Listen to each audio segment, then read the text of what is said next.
हिंदी शिक्षण कोड 201 में संक्षेपीकरण और विस्तारीकरण के विषय में अध्ययन करेंगे।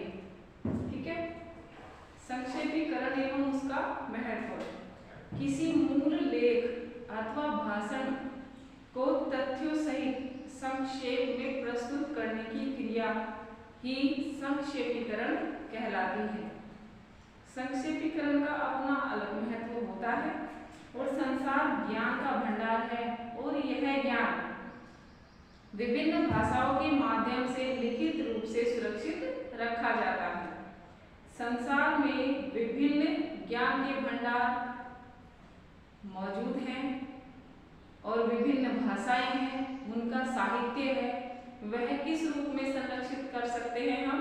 सिर्फ लिखित रूप में। और आने वाली पीढ़ी हमारे द्वारा लिखा गया जितना भी इतिहास है, जितना भी साहित्य है, वह लिखित रूप में उन्हें मिलेगा और वह उसे पढ़कर, उससे समझकर अर्थ ग्रहण करेंगे और अपने विचारों और अपने भावों में उसे व्यक्त करना भी सीखेंगे। विस्तृत रूप में वर्णित इस ज्ञान को संक्षिप्त रूप में प्रकट कर दूसरों तक पहुंचाना आज की आवश्यकता है। आज हमें विद्वानों, समाज सुधारकों और नेताओं के लंबे चौड़े भाषण को पत्रिकाओं में उनके संक्षेप रूप में छपना होता है। इसके लिए यह आवश्यक होता है कि जो उनके लंबे चौड़े भाषण हैं, उनके संपूर्ण तथ्यों सहित संक्षिप्त रूप में प्रस्तुत किया जाए। आज हमें किसी बैठक में भाग लेने वाले वक्तव्यों एवं बैठकों की जो कार्यवाही है एवं उनके संक्षिप्त रूप में उन्हें लिखना होता है। यह सब भी हम तभी कर सकते हैं जब हम ये संक्षेपीकरण की जो क्रिया है इसमें निपुण हों। इसके अतिरिक्त आज की दुनिया में कार्यालयों में आवश्यक प्रजापत्र को एक रजिस्टर के विशेष रूप में संक्षिप्त रूप में लिखा रखा जाता है और यह कार्य निपुणता के साथ तभी किया जाता है जब शिक्षा में उस कार्य की हम शिक्षा प्राप्त कर लेते हैं। बड़े बड़े ग्रंथों को पढ़कर उनके सार को ग्रहण करना और वह जो ग्रहण करने की प्रवृत्ति है उसका विकास करना और इस तरह हम अपने बच्चों को संक्षेपीकरण में निपुण करने की जो क्रिया है उसमें निपुण कर सकते हैं और हमें कराना भी चाहिए। अब है संक्षेपीकरण के मूल तत्व।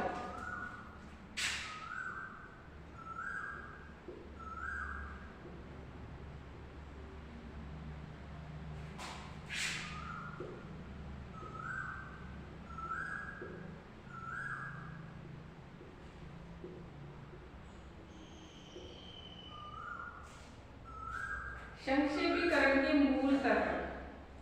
संक्षेपीकरण की सफलता इस बात पर निर्भर करती है कि उसमें मूल लेख अथवा भाषण के सभी तथ्यों का समावेश हो और वह संक्षिप्त, पूर्ण, स्पष्ट एवं बोधगम्य हो। ठीक है, और यह तभी संभव है जब उसकी भाषा सरल एवं उसकी शैली प्रसंग के अनुकूल हो। और इन्हीं संक्षेपीकरण के मूल तत्व इन्हें कहा जाता है। इन्हें हम निम्नलिखित रूप से क्रमबद्ध भी लिख सकते हैं। नंबर 1 संक्षिप्तता।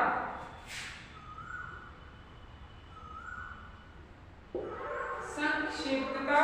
दूसरा होता है पूर्णता। तीसरा भाषा की सरलता। ठीक है,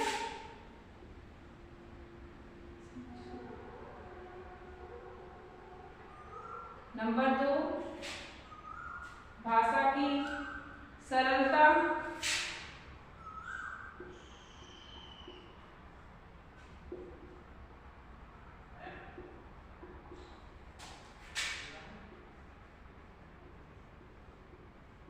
भाषा की सरलता।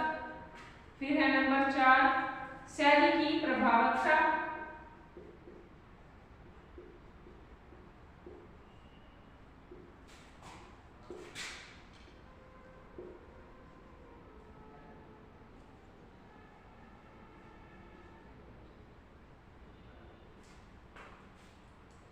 फिर नंबर 5 स्पष्टता।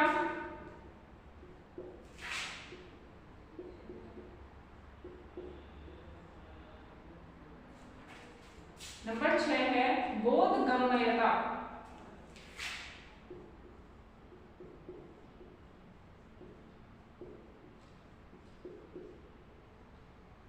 ठीक है, ये 6 मूल तत्व होते हैं संक्षेपीकरण के।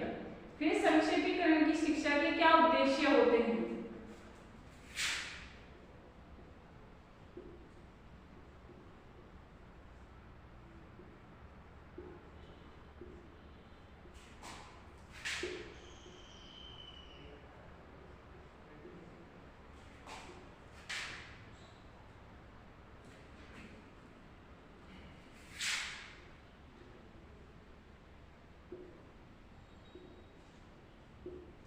संक्षेपीकरण के उद्देश्य, ठीक है।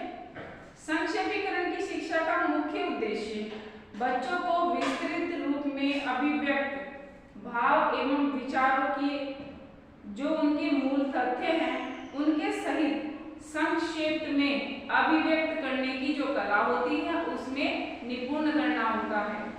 और इस प्रयास में बच्चों के भाषा और उनके जो ज्ञान है उसमें वृद्धि होती है, उनके सामान्य ज्ञान में भी वृद्धि होती है, उनकी रुचियों का विकास होता है, उनमें अभिवृत्तियों का भी निर्माण होता है। और हम इन्हें संक्षेपीकरण की शिक्षा के गौण उद्देश्य कह सकते हैं। इन सब उद्देश्यों को निम्नलिखित रूप से क्रमबद्ध किया गया है, जैसे ज्ञानात्मक उद्देश्य,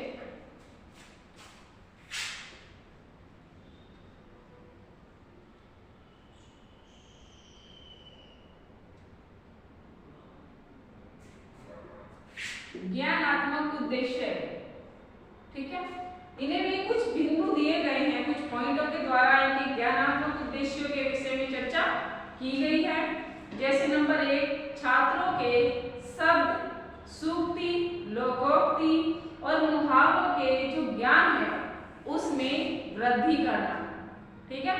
फिर नंबर 2 है छात्रों को कई शब्द, उनके लिए प्रयुक्त होने वाले शब्द विशेषण, उन सब का ज्ञान कराना। जैसे कोई शब्द दिया गया है और उसमें किस प्रकार का वाक्य जो है उसमें शब्दों के कौन से विशेषण प्रयोग किए गए हैं और कौन से शब्द प्रयोग किए गए हैं उन सब का ज्ञान कराना।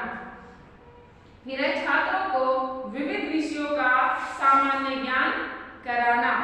ये सब जो पॉइंट उन्होंने दिए हैं यह सब ज्ञानात्मक उद्देश्य के अंतर्गत आते हैं। फिर है कौशलात्मक उद्देश्य,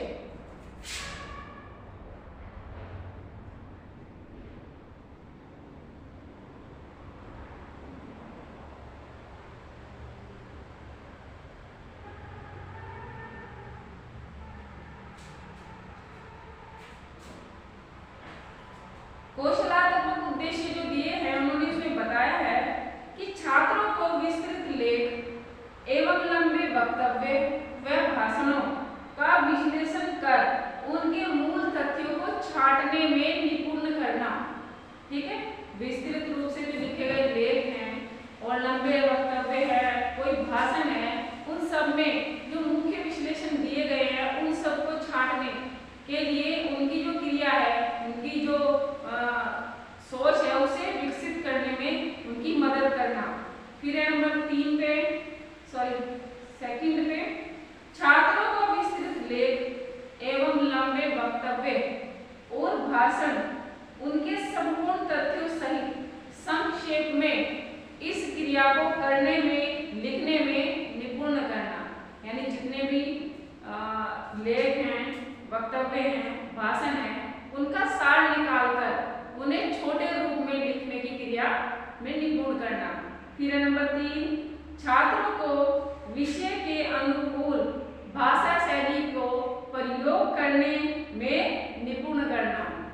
फिर है नंबर 4, छात्रों को कार्यालय विधि और पत्रकारिता में भी निपुण करना। यह सब पॉइंट और ये सब उद्देश्य हैं कौशलात्मक उद्देश्य। फिर है भावात्मक उद्देश्य,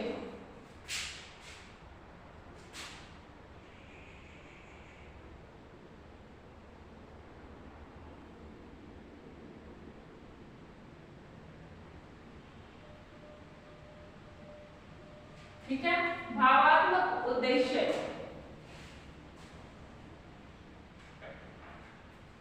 इसमें छात्रों में पढ़ने व सुनने की रुचि का विकास करना। फिर नंबर 2 है छात्रों में सार तत्वों को छांटने और जो उनके छांटने के अंतर्गत उनकी रुचि है, उनकी क्षमता है, उसका विकास करना। फिर है छात्रों में दूसरों द्वारा अभिव्यक्त भाव एवं विचार, उनके मूल तथ्य ग्रहण करने की अभिवृत्ति का विकास करना।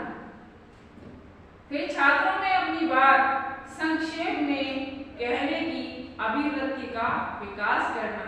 कुछ बालक इस तरीके से होते हैं कि किसी भी बात को छोटे या कहते हैं संक्षेपीकरण में अपनी बात के सार को प्रस्तुत नहीं कर पाते और झिझकते हैं बात कहने में। इस तरह की जो बालक होते हैं उनके अंदर संक्षेप में संपूर्ण बात को छोटे रूप में लिखने के लिए, कहने के लिए उनकी जो जिज्ञासा है उसे बढ़ाना और उनकी हेजिटेशन, उनकी जो ये अभिवृत्ति है ना कहने की जो झिझक है उसे समाप्त करके उनमें अभिवृत्ति का विकास करना कि वे किस प्रकार से और किन तथ्यों के द्वारा अपनी बात को छोटे रूप में लिख सकें।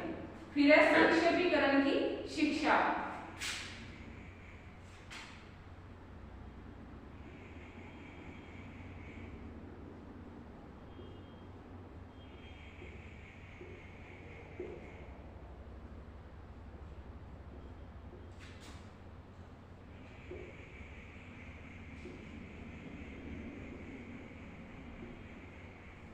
संक्षेपीकरण की शिक्षा, ठीक है। संक्षेपीकरण की शिक्षा की प्रचलित प्रणालियां। आजकल विद्यालयों में संक्षेपीकरण की शिक्षा या तो दी ही नहीं जाती और यदि अगर दी जाती है तो सही ढंग से भी नहीं दी जाती है। प्रायः शिक्षक बच्चों को भाषा की पाठ्य पुस्तक को पढ़ाते समय किसी लेख अथवा लेखांश का सारांश लिखने को दे देते हैं और बच्चे उसे पढ़कर उसको संक्षिप्त रूप में लिख देते हैं। वे न तो उसके मूल तथ्यों को छांटते हैं और न ही उसे छांटने का प्रयास करते हैं। अपनी भाषा शैली में अभिव्यक्त करने का उनका प्रयास करते हैं और करे कैसे? शिक्षक न तो बच्चों को संक्षेपीकरण समझा पाता है और न ही उसके नियम व तरीके बताता है। इसलिए बालकों को संक्षेपी शिक्षा देने के